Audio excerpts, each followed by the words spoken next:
All righty, folks. Frank Zarilla here. 2:15, 5 o'clock in the afternoon. Doing a quick video because I was sent an email by a subscriber in regards to stops. So I figure instead of writing an individual email, let me make a video because I think it might be helpful for the room. So here's a question, as you can see here on the screen. Over the years, I've seen various uses of methods for stops, some using moving averages, others a percentage stop, and I'm sure you're familiar with other stops that are used in trading. My question is, how do you personally place and use stops? I see we do percentages in the room, but they vary by percentages. Is that because you're going on the previous low of the day? Also, how do you feel about those studies that mention that the bigger the stop, the more you will have to dig yourself from the loss? I appreciate your thoughts and experiences.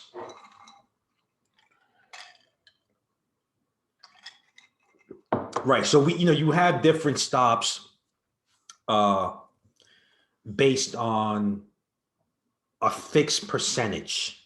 For example, IBD, they're always talking about 7 to 8%. Some people use less, whatever the case may be. The way I use stops, my initial stop is based on the chart pattern. My initial stop is where I believe that the setup is no longer valid. Based on my time frame is where I believe that the setup is no longer valid. Now, that could be 2% away. If it's like, for example, in Amazon, a big cap company, it could be 15% away. I don't use a fixed percentage because it doesn't make any sense if I have a stock that's got a 15% range and I'm going to say to myself, hey, I'm going to put an 8% stop because that's what I use. That doesn't make any sense. Then you're going to get stopped within the noise. So my stops are based on where I believe the setup under my time frame is no longer valid. All right. And that could be 2% away, 3% away, 4% away, 5% away, whatever the case may be. Like, for example, here we have FUBO, FUBO, which is a stock that I got long at 46.34 going through this high. My stop is right over here at 42.80. Okay. That's where I believe within my time frame that if the stock breaks that level, this setup is no longer valid. And if you look over here, when I went long here at 32.56, the stop was right over here at 29.52. This pattern of one down 1, 2, 3, 4, 5 days in a row, when I have a stock that's down multiple days in a row, 3 days or more, I'm going to use the lowest low of all the red candles. So this stop right over here, I'm at 46.34. Stop, call it, is 42.80. That's roughly 42.80 minus 46.34 divided by 46.34. That's roughly 7.6% away. Okay. Something like ACTC, again, down 3 days in a row. My stop is right over here at 24.03. I'm long at $25. Call it 23.90. 25 minus 23.90 divided by 25. That's roughly 4.4% away. Okay. So my stops, my initial stop, it's all going to be based on where I believe the setup would no longer be valid within my time frame. Okay. As far as moving averages are concerned, you can use moving averages as your stop. Uh, there's no issue with that. Um, but then you have to think about if you're going to use a moving average, or are you going to use an intraday stop, or you're going to use a moving average stop on the closing basis. You might have a stock that's trading, right by the 21-day moving average, and it might pierce that average intraday and then close above it. So if you want to use moving averages, then you have to think about that. And if you want to use moving averages as an initial stop, you can do that. But I buy stocks underneath the 10-day, the 20-day, and the 50-day. So you might own a stock that's trading near the lows, like an RKT, where you don't have any moving averages below. So you won't be able to use a moving average on this type of setup. Okay. Maybe you can use a moving average after the stock has already made a move, and then you say, look, the stock is now trading above the 21-day moving average, so I'm going to use the 21-day moving average to sell my last piece, whatever the case may be. But there's certain times that maybe you buy an IPO that doesn't have a 50-day moving average. Maybe maybe it doesn't have a 200-day moving average yet. It's a young company. Maybe the stock is trading below all the averages. Okay, because sometimes stocks trade below all the averages and they go up as well. Stocks go up from lows. I'm going to show you, for example, this one, big C from here. This is a huge move from 60 to 70. Frog recently made a very nice, Frog also made a nice move.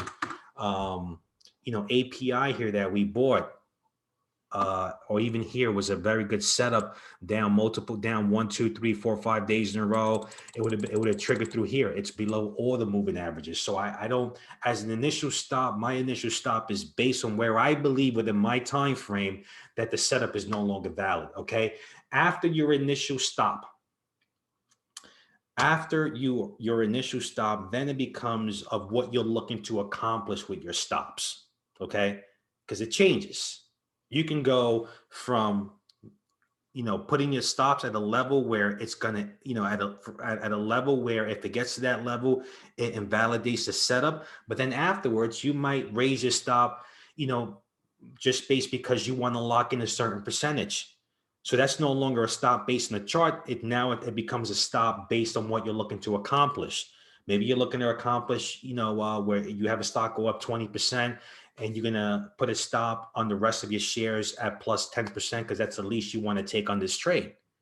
So after your initial stop, then it becomes what you're looking to accomplish. For example, when I'm looking to hold on to something, give you a perfect example that I mentioned this in the room on Friday, FTFT, right? So I sold 95% or 90% of FTFT up, whatever it is. I think the average was maybe 15 to 20%. That last piece, I'm looking to see if I can get a bigger return. So what I did, very simply, I put in a very wide stop of 20% on the rest of the shares. What am I looking to accomplish with that? I'm looking to let the stock move up and down, give it some room to move up and down without me getting stopped out, looking for a bigger return. So there are two types of stops. You have a wide stop, 20 to 25%. That's going to keep you in stocks a little bit longer. That's going to allow the stocks to go up and down, up and down, up and down, and you're not going to be stopped out within the noise. And when you have a wide stop, if you have an issue taking stops immediately, my suggestion is you use wide stops. That's going to keep you in the trade a little bit longer. If you're looking for big moves, if you're looking for 100% moves, my suggestion is you start with an extremely wide stop of 20 to 25%. So after your initial stop, stops after that becomes all about what you are looking to accomplish. You're looking to ride a trend, then maybe you can use the 50-day moving average or the 200-day moving average. Then you can use averages like that. But in the short term, for what it is that we do, it's in a case-by-case basis. But that first initial stop is at a level where it invalidates the setup within our time frame. It doesn't invalidate the entire chart pattern. If you are a long-term holder, it invalidates our setup within our time frame. So how do you feel about those studies that mention the bigger the stop, the more you have to, right? No.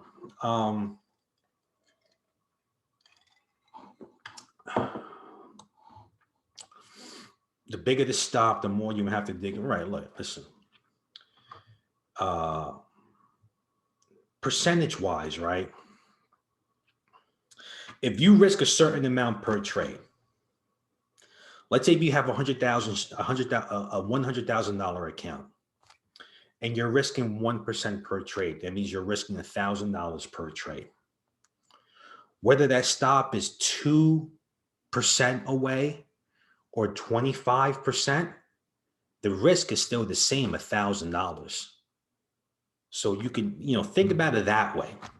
So I can go into Amazon and my Amazon stop, and I'm going to risk $1,000 on Amazon, and the Amazon stop is 4% away. right? And if I get stopped out, that's $1,000 that I'm going to lose. I can go into a little company, whatever. I can go into this one, GOEV, and my stop is 12.5%, but I'm still risking $1,000. It's the same. The same as that. It's the same thousand. The percentage under that scenario is irrelevant because you're risking the same amount. So you can think about it that way. And again, what's important is, listen, I know that, you have a lot of traders that would say, hey, I'm not going to risk more than 5% on any given trade, whatever the case may be. But a lot of times what they don't tell you is that they're getting stopped out within the noise. I know one popular trader that, if it goes down $2, I'm selling automatically. But what he doesn't tell you is the amount of stops that he has. He probably has so many stop outs, just $2, $2, $2, $2, $2. And then when he finally catches a winner, he's going to ride it for 40 points. That's going to pay for the last 20 losers. Okay. So when your stops are too close, you have to have the ability to withstand all these stop outs and continue to put on trades like nothing ever happened. I don't want I don't want these, such tight stops where I'm getting stopped out only because for some crazy reason I think that 5% is the most I can get stopped out of. No, I'm going to put my stop based on where it invalidates the chart pattern. And if it's 15% away, then based on my the size, my size will be smaller. And if you risk $1,000 per trade, whether the stop is 2% away or 25% away, it's still the same $1,000. I hope that answers the question. But again, I think my suggestion is always to put that initial stop where it invalidates the chart pattern. And that is not a set figure. That is not a set number. We cannot, for example, let's just look at one of these big names, Costco. This stock barely, let's go to Amazon. Okay, here's a stock, right? This is a great setup for me for tomorrow, going through 3280. My stop is going to be right over here, 3233. So 30, let's call it 3281 minus 3233 divided by 3281. That's 1.5, 48 points. That's 1.5% away, right? There's no reason for me to put a random 7% stop on Amazon, which is all the way over here, just because I like to risk 7% on each stock. That makes absolutely no sense whatsoever, right? For me, because under this particular pattern, the down 3 days in a row or more, we already know how that pattern is supposed to work. It goes from a pattern of lower highs and lower lows to a pattern of higher highs and higher lows. So if it breaks this little pattern right over here, then we should sell the stock, and that's 1.5% away. That's with Amazon. Something like this one, SOL. I like the stock going through 2381. My stop is going to be right over here at $22. Right? So 2391 minus 22 divided by 2391. That stop is roughly 8% away. Right? So that one gets an 8% stop. Amazon gets a 1.5% stop. But if I'm risking $1,000, that 2% and 8%, it's exactly the same thing. All right. So I hope that answers your question. Guys, any more questions? Just shoot me an email or put it in the room, and I'll just make a video. But more importantly,